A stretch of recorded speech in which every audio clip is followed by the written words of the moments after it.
It's Pete from Cheap Homesteading, and today we're working on my 12-inch Craftsmaster bandsaw.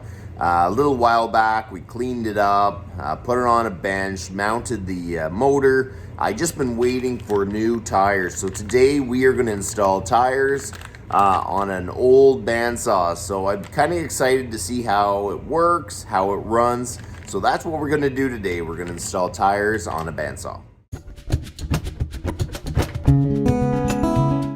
We're finally back to the bandsaw project. If anyone hasn't seen the first video, I'm gonna throw it in the description. We basically painted it up, cleaned it up, put it on the bench, installed the motor, and all we were waiting for were these bandsaw tires. So we're gonna install them today, and I'm kind of excited to get this thing up and rolling. It's gonna be a nice part of my wood shop. I have a bad habit of having a bunch of projects going all at once and not getting them all done, or taking a very long time to do it. So I really do want to put a push on to get my wood shop done, because you know what? If you have all these tools and you can't actually use them because they're not working or fixed, it's no good either. So I'm going to take little steps at it. I'm going to finish up the bandsaw. We're gonna get a bunch of other tools up and running, but just little steps anyways. I bought my bandsaw blades from Sulphur Grove. It's basically a 12 by 3/4 inch bandsaw tires. You can kind of match them up. Clearly, no one's gonna have the exact fit bandsaw tires for this saw. So I went with it. It basically fits a few Craftsman, a few Jet, and a Delta. So these are direct fit. They won't make direct fit for these old bandsaws anymore, but I'm pretty sure these are gonna work good. First thing we're gonna do is remove the tires. The top one, the tire's long gone. The bottom one is still there. It is rubber, and they glued it down, but it doesn't look like the glue holds very good, so it shouldn't be too hard to get off. So use a carpet knife. Don't cut your hand off. I'm going to just cut right through. I'm going to try to get some of the glue off the tire. I'm using one of these 3M Scotch-Brite discs. I'm just going to take the last little bit off. So these new bandsaw blades, they say they're urethane. Must be a fancy strong rubber or something. It does feel, it is flexible, but it does seem harder than rubber does. Okay, so let's try this. We are going to try to just work it on. Ooh, that's going to be pretty darn tough, I think. Oh yeah, so this should be fun. I'm going to get a screwdriver. Ooh, that can hurt your hand. Those are pretty darn tough. This is a 12-inch. So round two, I learned from one's mistakes. There is sharp edges everywhere, and this thing is very hard to squeeze over. Wear gloves. I just made a nice big cut in my hand, so that's what we're gonna do. Wear gloves.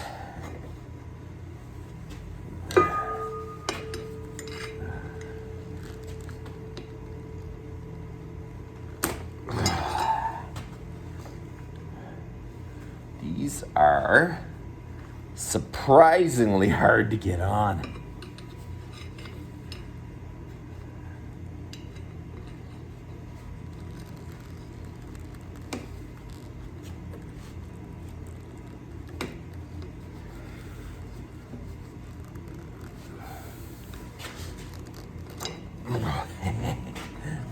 This thing, I want to show you because it doesn't go easy.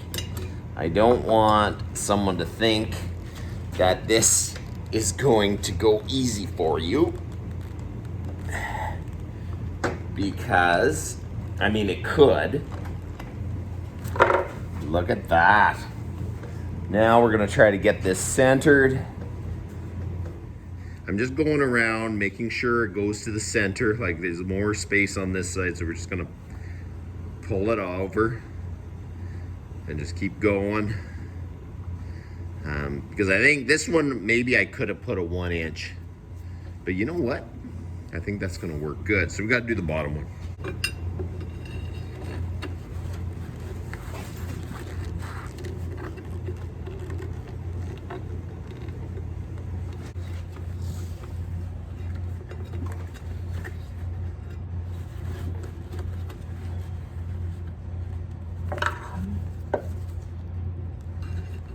So you know what? This may not go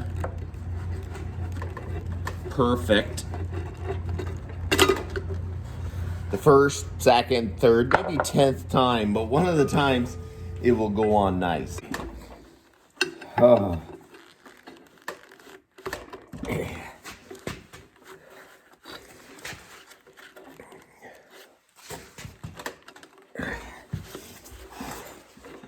Boy, I don't know.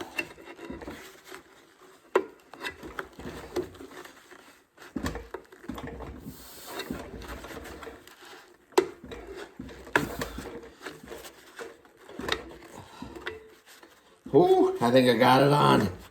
I think it is on. Oh, man. Okay. You know, that could have went a whole lot better. Okay, so now I'm going to try to line it up in the center. So we got the bandsaw tires installed. As I say, I probably could have put an inch bandsaw tire on there. But anyways, I think that's going to be fine. I made sure that it's all even in the center of the wheel. The first thing we're going to do is loosen this jam off, pull this back. Those are your guards. This one here has a little flat-headed screwdriver. You do there and pull it back. The reason for that is if this sticks out too far, it's going to pull the blade off. I don't want to be able to find the center on the wheel and get it running a little bit before I adjust my my guards.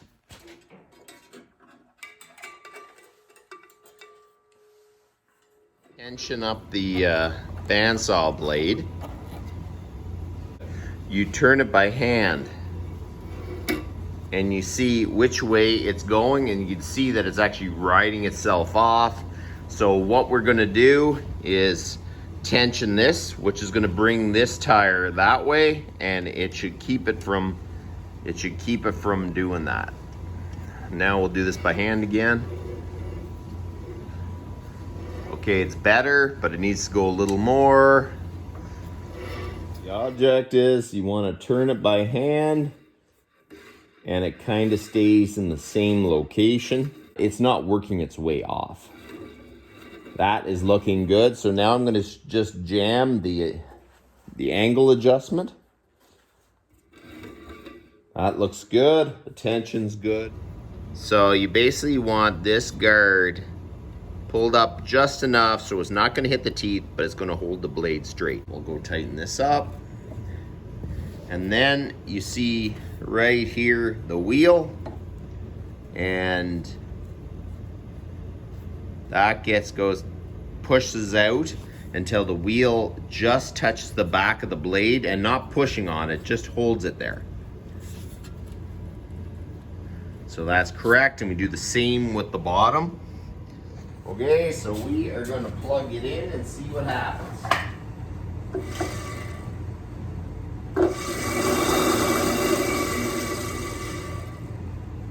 So we'll put the covers on.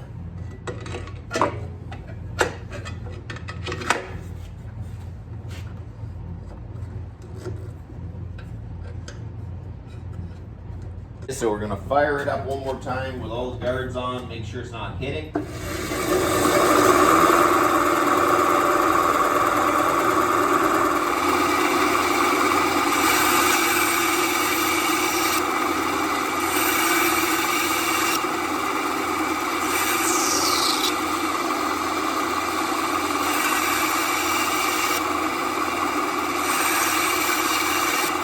Okay, so the Craftmaster bandsaw is up and running, ready to roll. I'm super happy with that. There's just one more little project I have to do. I don't think I have time today. This little aluminum piece where the blade runs through so pieces of wood don't fall in, but that's not a major thing.